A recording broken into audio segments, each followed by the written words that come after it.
Alrighty.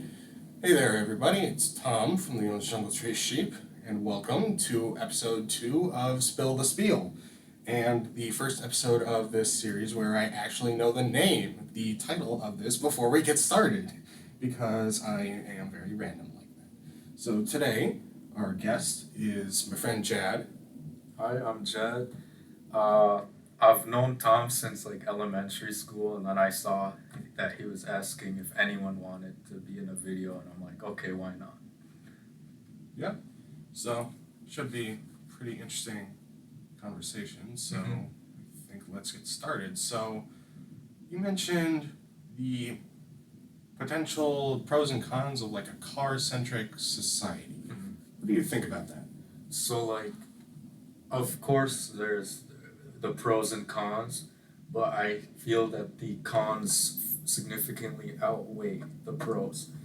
Um, in the US, also Canada, like North America, we have very car-centric societies. And when you see how things are in Europe, East Asia, where they have very advanced public transport, you wonder why don't we have that stuff here? And you'll hear different explanations. They don't fully make sense or fully answer. It's like something's fishy going on. We would highly benefit from having putting more funding in our public transport, biggest being a high speed rail that connects all the major US cities. Um, because it's very, I feel like it's pretty tedious to get around. Obviously it's a big country, but there are things we can do to make it easier. Um,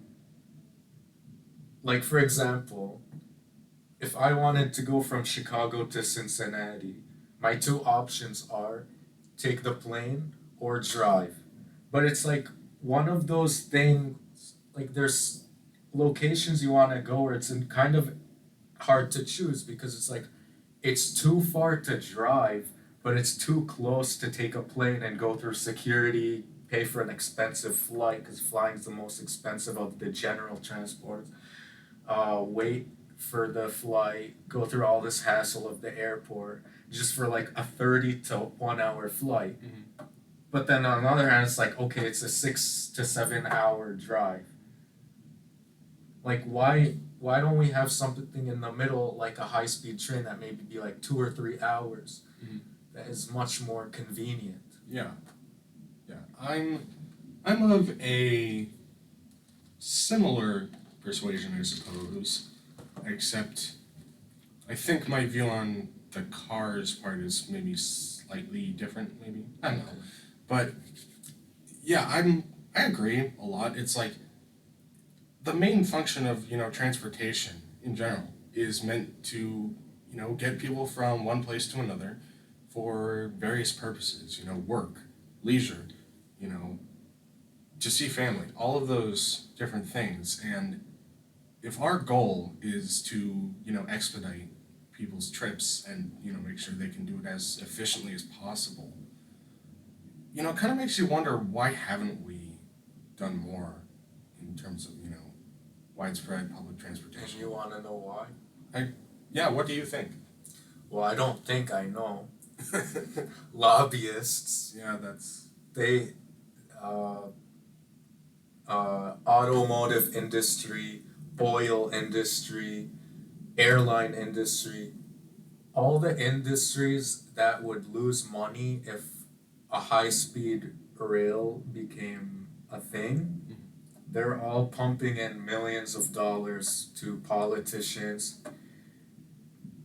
bribing them so that they don't push forward for a high speed rail.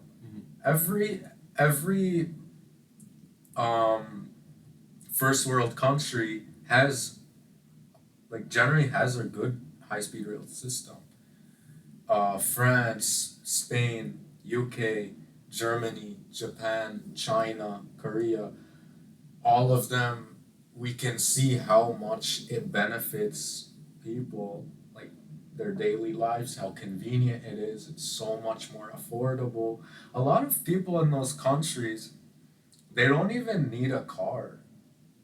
But here, mostly for the suburbs, you need a car. You can't survive in the suburbs without a car. Um, and these companies, they love that. They love that we're so dependent on gasoline and cars, and they make so much money. They would hate to see uh, high-speed rails become popular in the U.S. or Canada. Mm. So they're lobbying for it not to happen. They're slowing us down as a society for their own personal benefits. They're parasites. I suppose, yeah. You know, transportation's one of those areas that, you know, it's always about like what do all the energy companies and, you know, companies with pre-existing forms of transportation want. You know, it's just like, how are we gonna make progress without at least like dealing with, may not be the right phrase, but like, you know, making sure that they don't, you know, wield so much influence. What do you think we could do in terms of like, I don't know, Lobbyists. maybe changing how we approach policy, you know, maybe so that those people don't quite have as much pull as the, you know, as a regular person. Really, if you ask me, there's nothing you can really do without sacrificing certain freedoms. Mm. Like, when you want a free country, you have to allow the stuff you personally don't like too, as long as it's not affecting people physically, mentally, or their property. If it's reasonable, people should be allowed to do what they want. For example, um, as a religious person, I think certain things are a sin and I wouldn't do them. But I still believe other people should be allowed to do them, even though I wouldn't do them, because it's kind of being like a hypocrite. You're setting a precedent where you're showing certain things shouldn't be allowed, yet you're saying it's like a free country. So, like, I think it's at the end of the day, it's these companies' money. If they want to spend their money bribing politicians to do what they want, you can't really make it a law they can't, because it's setting a bad precedent where they can do, like, at the end of the day it's their money, they can do it. But I just, the only way I think it could get better is if more people just had a more morals and moral obligation to make their society better. But other than that, I don't really know. Yeah. In so many discussions of, I think, a variety of subjects, you know, related to all the current happenings of the world or not, you know, so much of it, I think, comes back to the fact that, you know, we're different people with different experiences, and we all have different opinions on what we think would be the best. You know, we all like to argue about who's right, and, you know, I'm sure you, viewer watching at home, you probably have your own perspectives that are, you know, might be influencing how you look at the conversations you're seeing, you know, but I think one of our potential advantages is the fact that we can have such a robust discussion. You know, transportation is one of those areas that, like, I think a lot of people may not think about, you know, that it really does impact us throughout our daily lives, because, you know, unless you're in some very specific circumstances, most of your time that isn't spent at one place will be going from place to place for various reasons. And it's like, this is something we might want to at least start getting on as a group of people, because, you know, it's just such an immediate need. Well, I will say it has gotten a lot more popularity. Mm. So like I used to like think about this like years back, and then now like when I'm scrolling through TikTok, I'll see a lot of TikToks people like talking about how the US and Canada needs better public transport and a high speed rail. I'm like, oh, I'm glad people are catching on. So yeah, it is growing in popularity. It's just how many people have to want it till more efforts put to have it done. Mm-hmm. I think that applies to so many different things, honestly. Mm. You know, if someone is truly dedicated to a goal, being, the establishment of a high speed rail, something similar to that on a bigger scale might be, efforts to promote sustainability and, take care of the environment. Smaller things, like just someone making it through a tough time if they happen to be dealing with that. I think so many of our like regular processes that we go through are I think we find them so difficult because I think we as a group of people, I think we worry about failure too much. Mm. That might be a bit of a controversial opinion, but I think we're too scared. It's okay to be scared. It's okay to have fear. It's a human emotion. But we need to I think we need to act in spite of our fear. Mm. I think, you know, we shouldn't let it control us and let it stop us from, maybe trying to improve things, I think. And when it comes to technology, it's one of those areas where progression and change is one of those things we all are so unfamiliar with. No, while you're talking about that, you brought up the environmental aspect of it, which reminded me. Mm. I want to just mention like let's take a highway, like a 6-lane highway with all these cars. Each car, maybe most people are just going to work and they have this big family SUV with just one person going to work, or maybe some cars are fully loaded. But you don't have that many people for how much space and how much gas and how much energy you're using. Mm-hmm. Whereas a, a train, you can fill it with a higher capacity, you can just go full blast to your location, and you burn significantly less emissions per person when you do the math. I don't remember the specific numbers. There's tons of charts out there.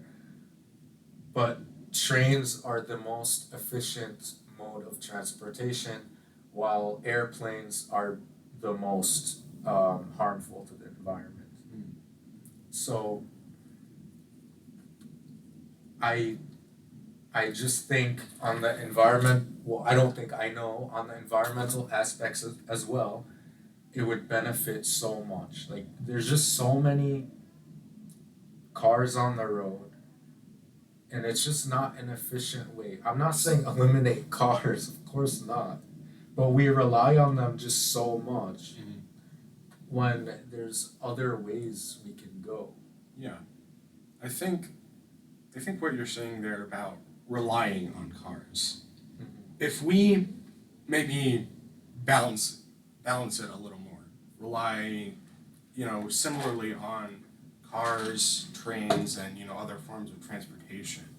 If we want to take care of the environment, that might be a good step to take, at least in my opinion. What do you think on that?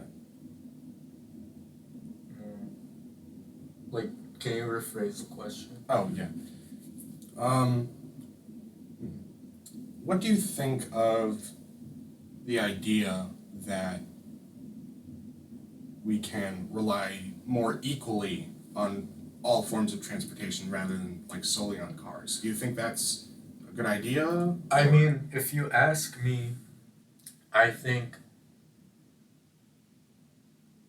I mean, I would like if we put all the modes of transportation equal percents of how much we use them. That's still an improvement. So I'd be for it. Now, if you ask me how I'd want it, I'd do the percentages a little different. Yeah. But at the end of the day, if we put them all equal, it would make a huge improvement because we're like I don't know the numbers, we're like 90% cars or whatever. If we put it down to like 50% cars, 50% whatever, that's a huge improvement. Yeah. I think I think I meant just not so heavily in favor of cars. You know. Yeah, I'd be all for All right. Yeah. I think that's probably a really interesting thing that, you know, a lot of people can contribute to. it. Yeah. I'm trying to remember what other points. No, I do like people who are not for it. The biggest argument they say is the U.S. or Canada is too big for a connected railroad across. Now we do have connected railroad, but I'm mostly talking about like high-speed trains. We have outdated trains. All we have for like long distance is Amtrak, which is very pricey. Yeah. Like sometimes I'll hear Amtrak's more expensive than flying, and Amtrak just not doing well. They lose money, but I think they're partially owned by the government, partially private, partially government. I'm not fully sure, but yeah, that's all we have. Now, the China. If you look at China, I believe China's the fourth largest country. So Canada and Canada number 2, US number 3, if I remember correctly. Now China, fourth biggest country, not that much smaller than us. They do it perfectly. They have high-speed rail connecting their whole country. If they can do it, why can't we? And we have more flat land, so it'd be much easier. China's much more mountainous geographically. We have more. We're a more financially stable country. We have more resources. Also, that argument doesn't make sense to me because why can we build all these highways connecting the US but we can't build railroad? Is it that much more difficult? Like to me, with the process to make road is more complicated than railroad. So now I'm not an expert on this topic. There's people who can explain it much better than me.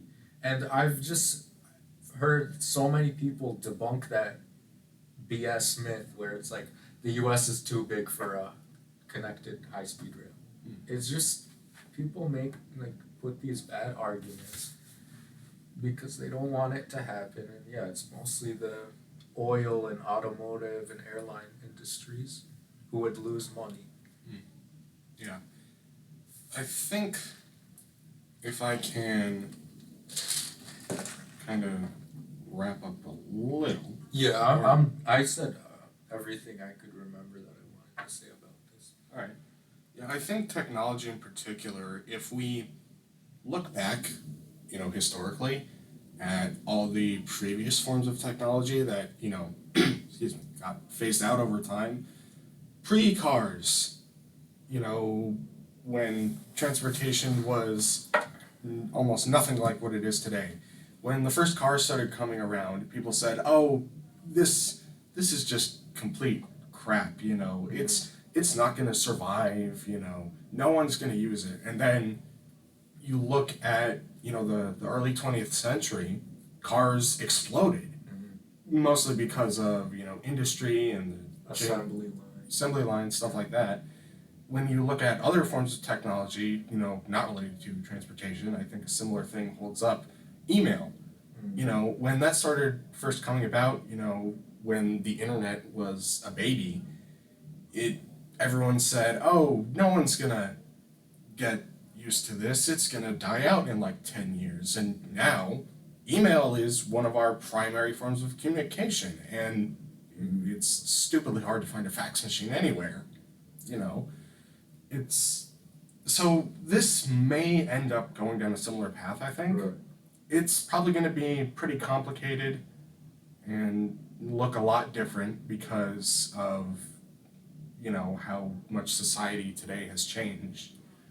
But honestly, I wouldn't be surprised that maybe if, like, by the end of your and I's lifetimes, we might be seeing some change. Hopefully. I'm optimistic, at least. Yeah. But the funny thing is, that's a good example, like for the email show. Yeah. We'll use the email one. Like, well, if some people are saying, "Oh, this is," or let's just say the internet. Someone back then says, "Oh, this is stupid. It's not gonna be the future, whatever." The difference with that, though, what's funny is like, there's no examples. They don't know because it's new. But the thing is, we see high-speed rail in other world countries. It's working great for them. We see it works. Yet we say, "Oh, it's stupid." Yeah. But then with those other things, they don't know because they don't have examples. We have examples. It's working. Why don't we copy other countries if it's working for them? It's like ridiculous to me. I think if there's anything about America that I think most people, like regardless of, politics and whatever, will probably agree on, it's that we as Americans can be very stubborn in terms of like, we've got our way that works, screw you other countries, we're not going to change how we do it. It's both good and bad in certain situations, but, I think if we want to change, we might have to get over that a little bit, Yeah. Yeah.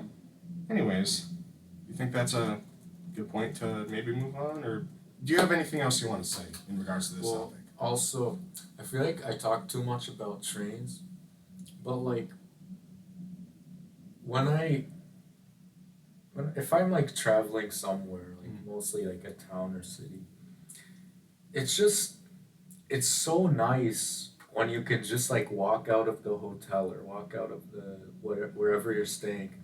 You can just like walk and like to the grocery store, walk to a street vendor and get food. Whereas like unless you live like downtown, you need a car for everything, like just little stuff. You have always driving. Even sometimes downtown. Like for example, I think like 2 days ago, I was staying overnight in downtown Chicago, and I couldn't really. I woke up in the middle of the night, like 5 a.m. I couldn't go back to sleep, and I was tired or hungry. So I walk out of the hotel. I'm like, okay, I'm gonna go to McDonald's because they're open, and I walk like 0.4 miles. It's not long, but at 5 a.m. it's long. It was kind of raining a bit, but I was just hungry. I pull on the door, and it's locked, but they're open. And then I look, only the drive-thru's open. Like, you need a car. I'm like, are you serious? We're in downtown Chicago, and I still need a car to get McDonald's at 5 a.m.? So I go to 7-Eleven and just get some snacks. But it's just exhausting. I love how some places you can walk, you can take a quick like tram or like subway, metro, whatever, and just go around. We don't invest enough money in our public transport. I mean, in the public transport we do have in this country, it's not good compared to other countries like the Greyhound and Metro's alright, but like when you travel and see how other countries have it, you realize how behind we are. Yeah, but I'm wrapped up on that. Alright, yeah. I think convenience is just one of those things that will always be a topic we discuss. How convenient is thing X and what can we do to change it? Maybe. All right. Yeah.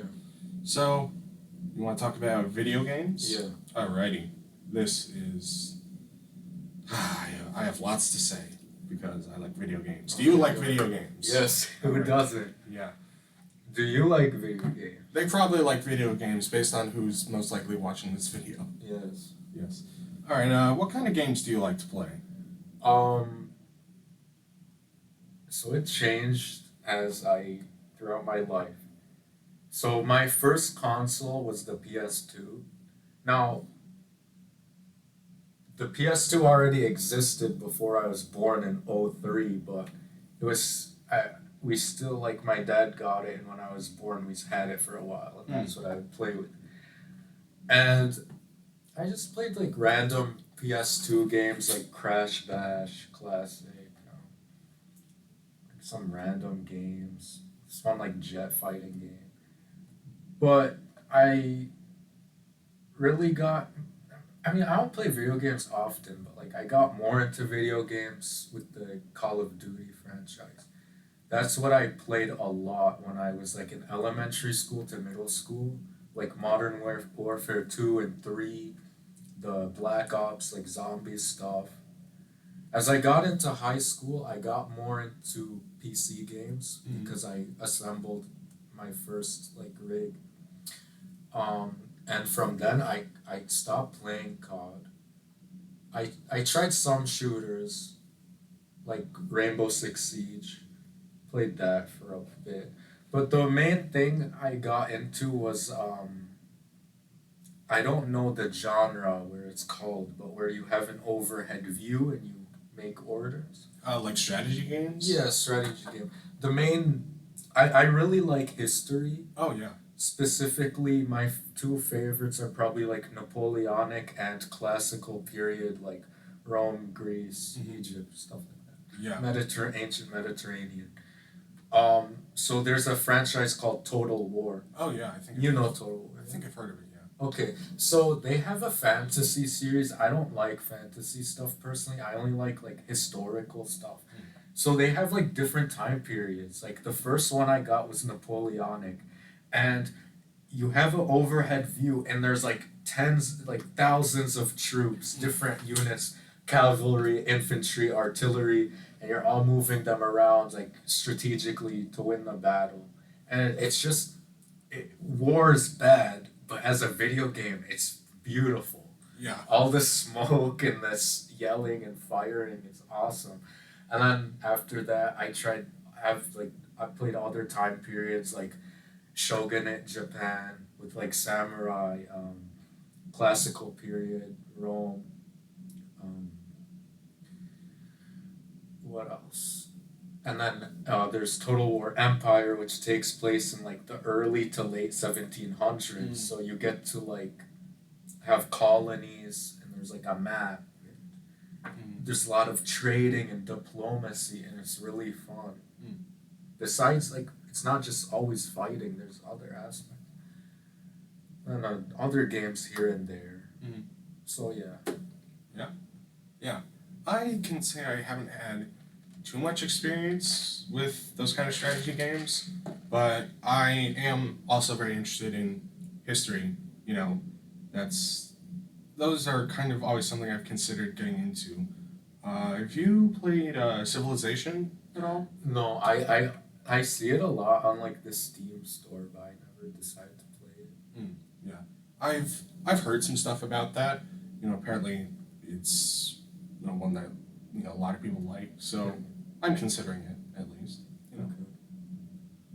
Oh yeah, also the Wii, of course. That Yes. was a good era. That was like the best era of gaming. The Wii is like, if you want to look back at some of the defining like cultural events of the 2000s, when it comes to entertainment and stuff like that, the Wii is a big one, obviously, because like it was so popular, and there was so much people were willing to do to get a Wii.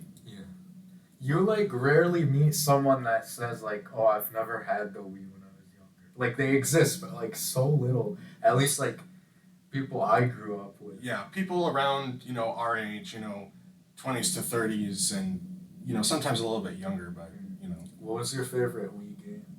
My favorite Wii game. This has been a big debate for me for a number of years. I must admit, I have trouble, like, ranking things, in terms of how much I like them. But I think a good series that's probably my favorite from the Wii is anything with Mario in it, because when I was younger and still now, I like Mario. I like Mario games. I played a lot of Mario Kart Wii. Best Mario Kart, don't at me. I know Mario Kart 8 is really good, but Mario Kart Wii is the best Mario Kart.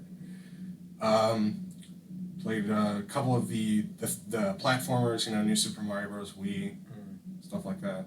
My favorites were just like all the Wii sports and sports and stuff, like the baseball and the bowling, all those classics, or the sword fighting one. Yeah. For the Wii Sports Resort. Yeah. My stupid middle school self gave away our copy of Wii Sports because I was bored with it, and I've regretted it ever since. I sold it to a friend from middle school for $5. Damn. And now, whenever I look online, it's always like, I'm not willing to pay this much. How much do you see it now? I forget. It's been a while since I looked it up, but it's like easily like 30, 40, maybe even like $50 or $60. I mean, it was a really popular game. It's one of the best-selling Wii games. I forget if it's number one, but it's definitely up there. If there's anything I wish I could go back and not do, it would be that. My friend who I gave it to might be watching this. I'm sorry, but I miss that game too much. Yeah, sell it back to him, $5. Yeah, I have no idea if they would. I still have my copy. I have the Wii, I have the controllers. I just lost the sensor. Oh, but, yeah. My sister wanted to play with me. I'm like, well, we don't have the sensor. That she's like, I saw online you could light candles, and the flames work as a sensor. Yeah. I'm like, what? I don't believe that. But we tried it. It worked. Yeah. Now, it didn't work perfectly. It would still be a bit buggy. So I wouldn't rely on it, but it did work. I don't know the science behind it, but I think it's something to do with, just the heat and stuff it's giving off. Yeah. Yeah. Because, the connection between the Wii and the remote and the sensor is they have to just be able to know where each one is. And I think, if you could find something that suitably replaces it, might be able to work. I'm not sure how much a sensor bar goes for, but I'm betting. I'm sure there's third party. Yeah, you might be able to find something like that relatively cheap. For games, I would imagine, it'd be more expensive because only Wii makes the games. But a lot of third-party companies make the actual components. Yeah. So I'm sure it's easy to find controllers or sensors or what are they called, nunchucks? Yeah, nunchucks. Yeah. Yeah, I have a third-party Wii remote, actually. Bought it a few years back after one of them that I previously owned stopped working. I think it just got worn out from use. Yeah. But, in terms of technology and such, do you think third-party video game stuff will stick around or, become more or less popular? Well, to answer that question, we should think, why do people buy them? And for me, I think the reason why mainly is price. Yeah.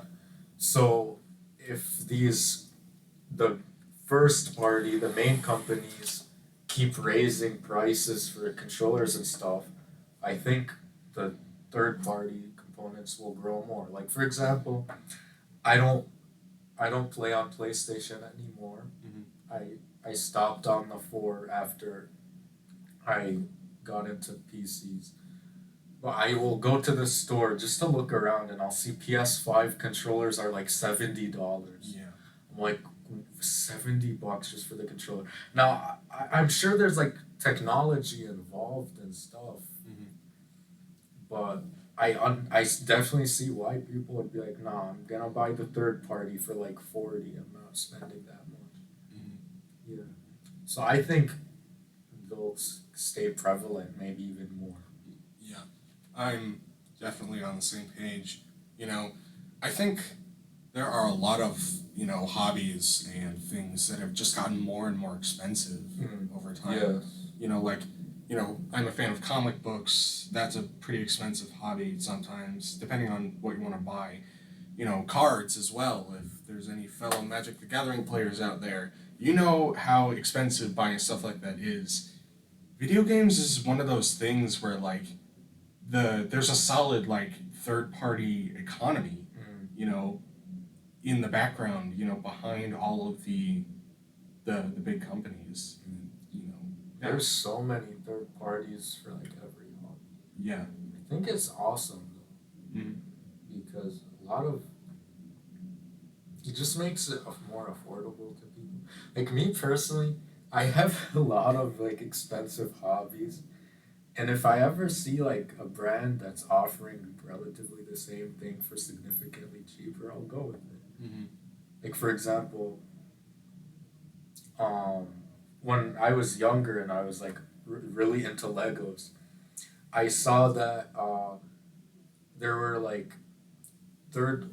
I was looking for like A specific set? Or... like specific figures. Oh, yeah. Like I wanted just a bunch of like certain figures to have like an army of whatever, and then I'd look online and I'd see third parties selling them for like $1 a figure, whereas Lego sells them for like 4. Mm-hmm. And then I bought a few. I'm like, the quality's not as good, but it's nothing out of the ordinary. Like it's you get what you pay for. Mm-hmm. Or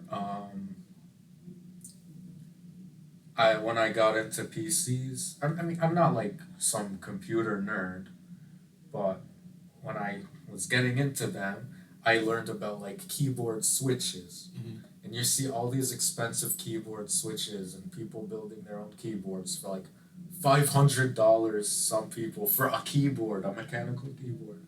And then I'm like, well, I want to change my switches, and I just see all these companies, they sell it for way cheaper than the big brands. It's like, why not? Yeah. Yeah. I can say I'm honestly not much into computers. Like, I don't know a ton. Me neither. Yeah. I just know I'm knowledgeable on the components, but computer software, I'm very stupid. Like I'm a grandma. I'll ask like people for help all the time how to do certain commands, but then when it comes to actually like piecing the components together, I know. Yeah. I've met a lot of people who do that, several friends and, a couple people I met through like scouts, have like built their own PC or assembled it, stuff like that. Yeah. It's like we all have different interests, that we all have our areas of expertise in. And it's like, I don't know, it's kind of interesting those little interactions of like, people's spheres of knowledge, coming together.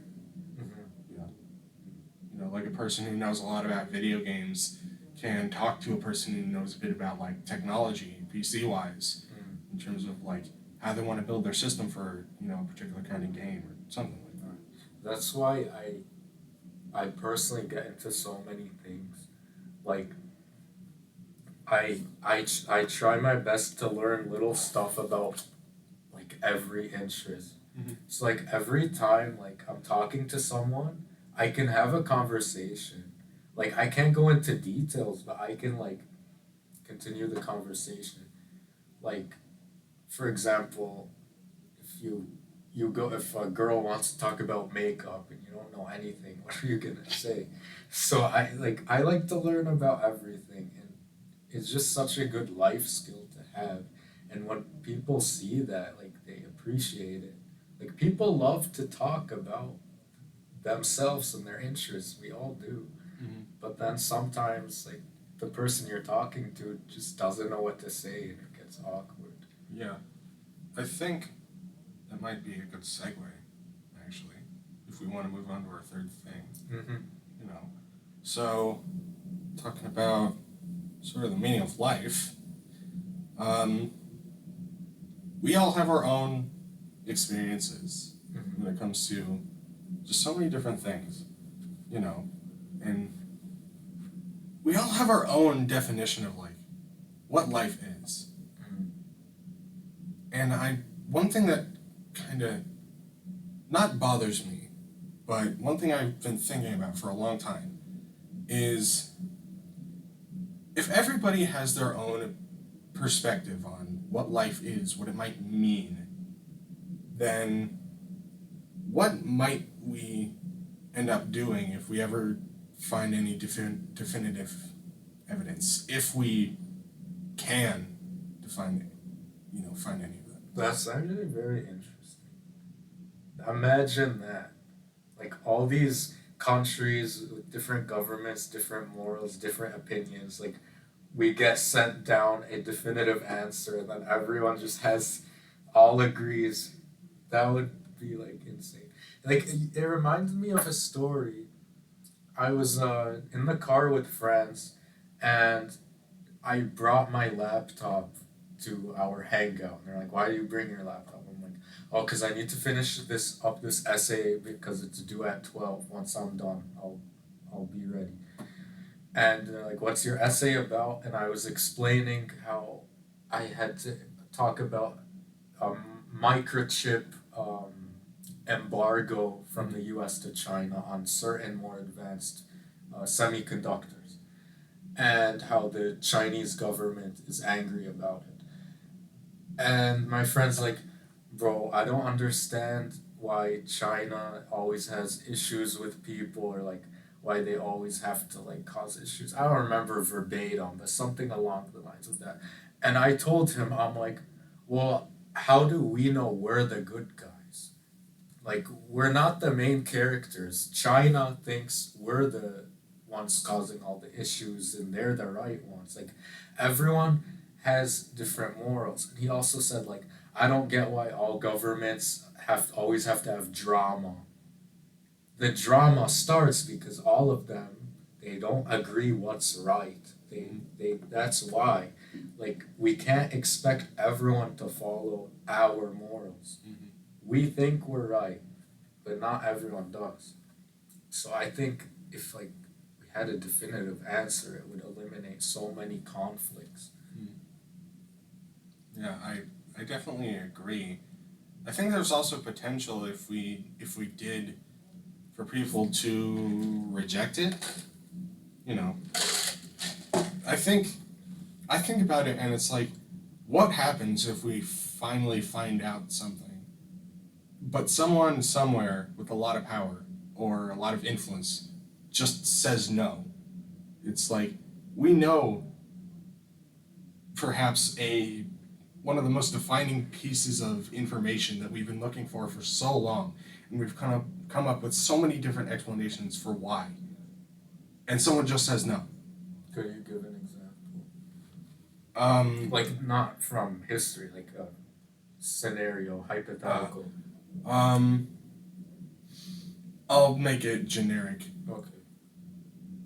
Let's imagine that we find some kind of god or powerful figure or whatever who says yellow is the best color. Okay. And someone says no, it's green.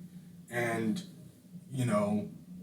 slap fights and people getting angry at each other ensues. It could be something as basic as that. Mm-hmm.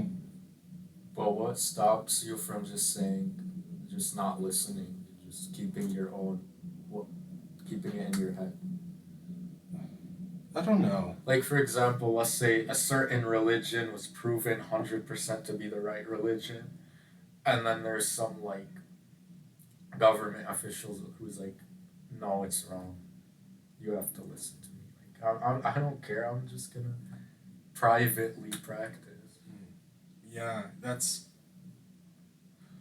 would be really any scenario regarding like what life means if we ever were to find out. It would probably breed some kind of disagreement, you know, because as much of a a meme in some cases, a repeated thing. Oh, we're all so different, and we have to accept each other for our differences. You know, there's so many cases where we can't. Mm-hmm. We might have to go into our future discussions on everything just knowing that no matter what you say, no matter what you believe, it's likely that someone somewhere will not agree. Mm-hmm. And it's also very likely that if you Well, start... it's not likely. Well, It's yeah, like certain. It's like certain. Yes. Even when there's facts put, there's still people who are delusioned and will still not agree in our planet. Yeah, it's just so weird because it's like, what do we define as truth? What is truth? Do you think truth is objective or subjective? The age-old question. That is something I've spent a lot of time considering.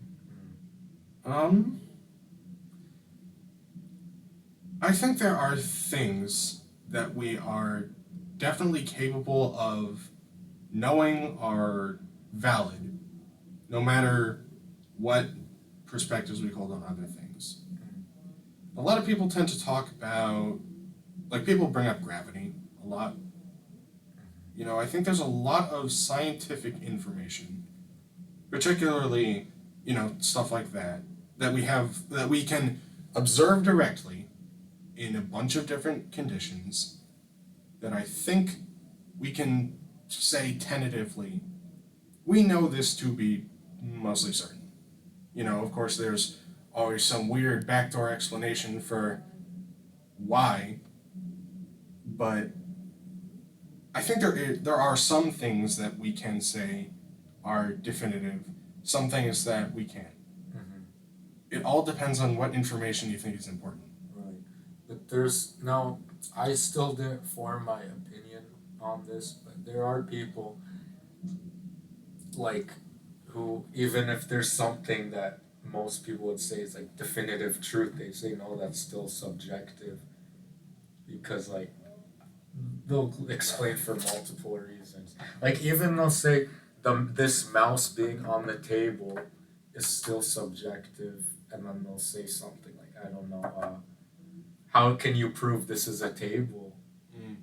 Yeah. To you it's a table. Maybe I have a different definition, or I have it.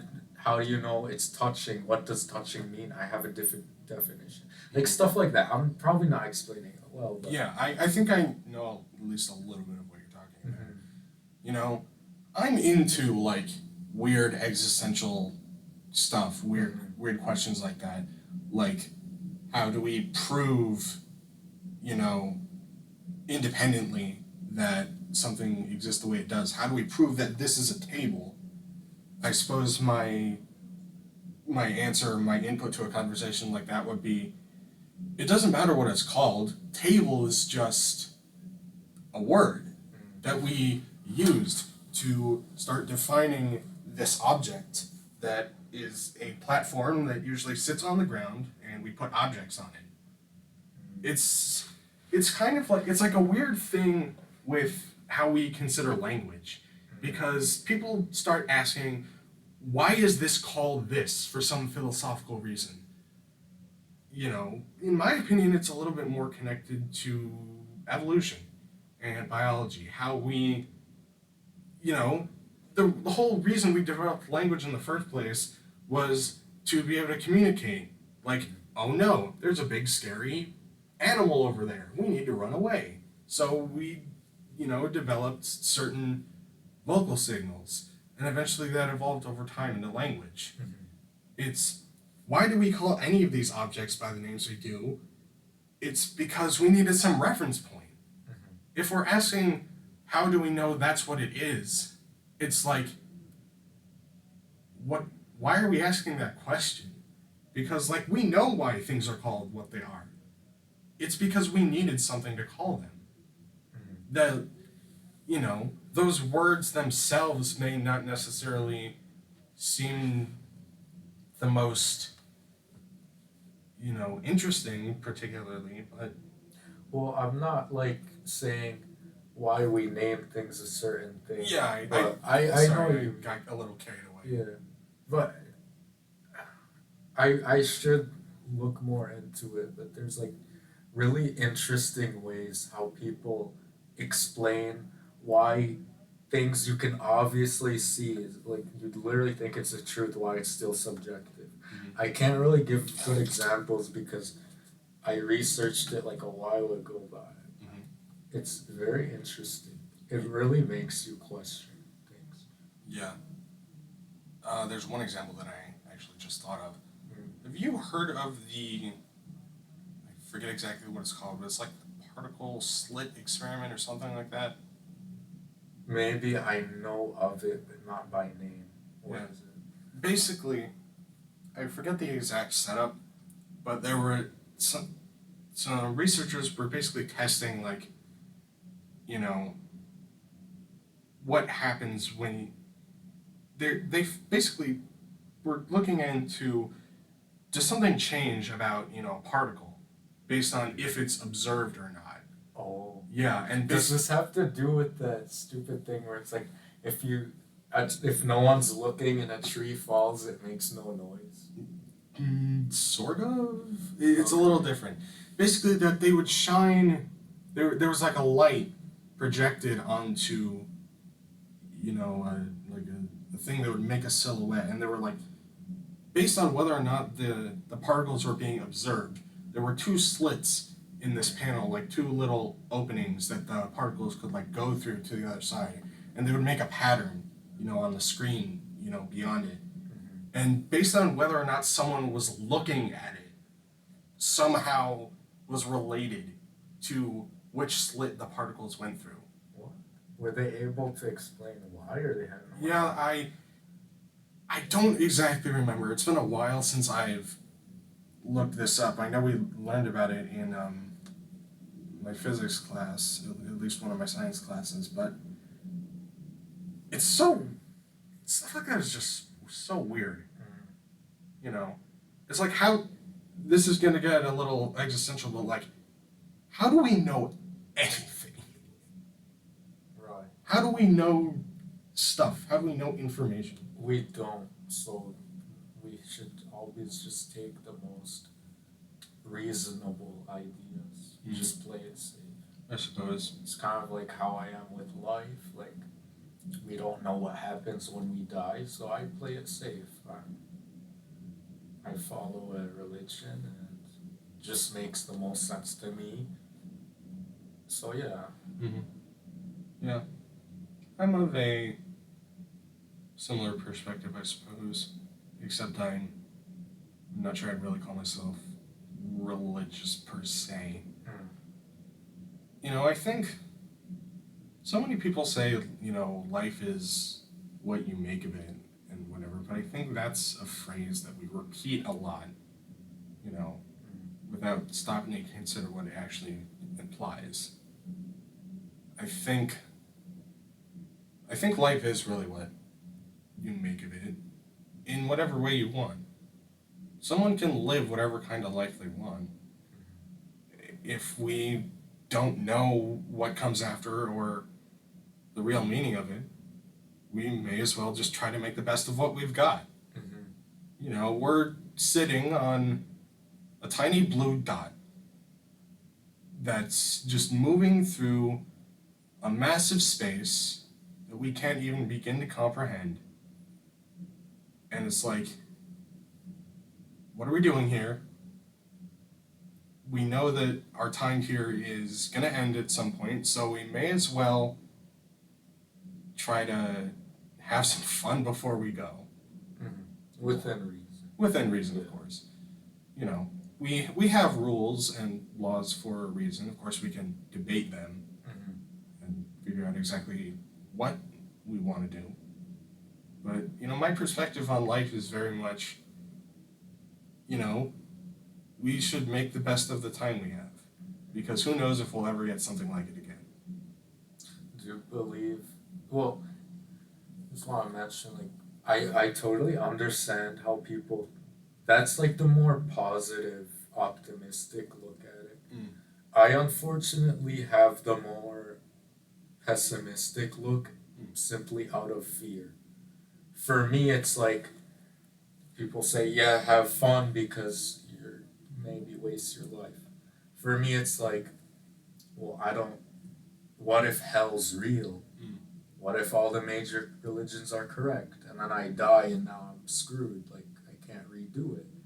So for me, I'm not gonna risk it. Like, if I make small sacrifices, like, for example, I'm 19, I've never had a sip of alcohol in my life. I'm saving myself for marriage, all these little things. Like, yeah, it's not fun. I miss out on things. But at the end of the day, it's because I'm thinking, what if it's all true? Now, I'm not the type that thinks, oh, God's just gonna throw all these people in hell willy nilly. But I'm gonna be careful just because I don't know what happens when I die. I just want to play it safe. Yeah. I don't mind making sacrifice. Yeah. I think I can just, take a couple, one or two things you said and say that's kind of also true for me. I suppose, something I have been trying to do and I'd like to do is, I suppose I would like to have fun in life. Mm-hmm. Within reason, obviously. Wait, sorry to interrupt. I still, enjoy life. Yeah. Like, I don't feel the need. I have to go to parties and get drunk and do stuff with all these girls to have fun. Like, I have interests that are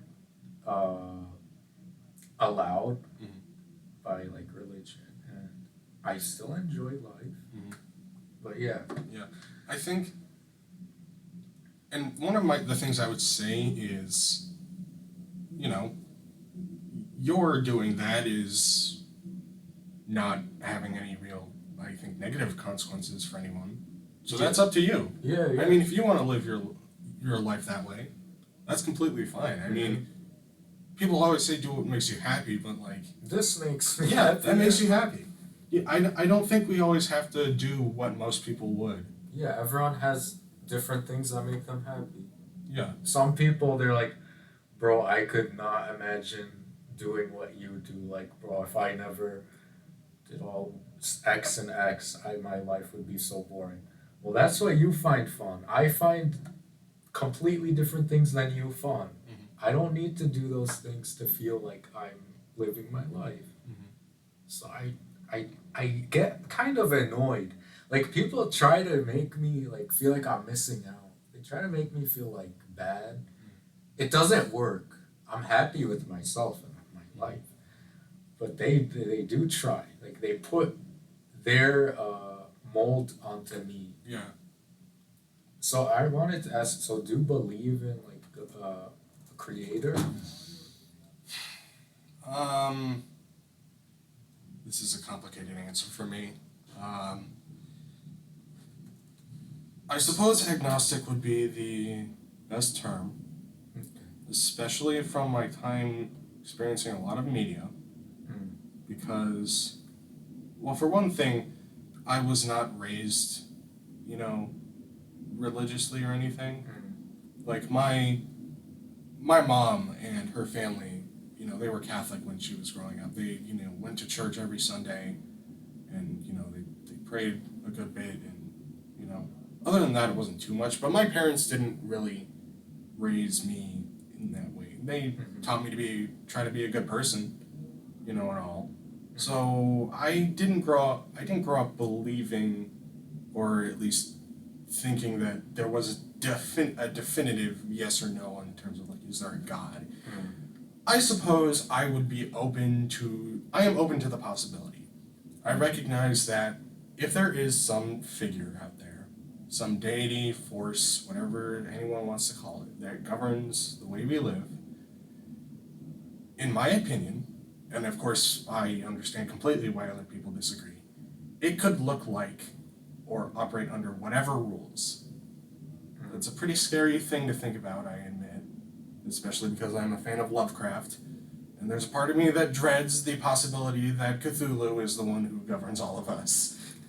But Well, Cthulhu is man-made. yeah, You don't have to worry about that's true, but it's like, if there is something out there, it could basically look like whatever to us. Well, I'm sure a creator that can create what his head has created. Like for example, when I learning, I mean, I don't know much, but if I'm learning about anatomy and I see how, like, even just a hand, all these veins and bones, I'm like, holy crap! Like, the mastermind behind this, he can do this. Imagine what he can do. That's true. He can change into any form he wants. But now, logically, now some people might even say logic is subjective, but whatever. Logically, in my head, I think there has to be a creator. You want to call it God, whatever. I'm just saying a creator. Like, people think to believe in God, you have to, like, be Muslim, Christian, Jewish. No. Believing in a God just means a creator. Yeah. God's just a word.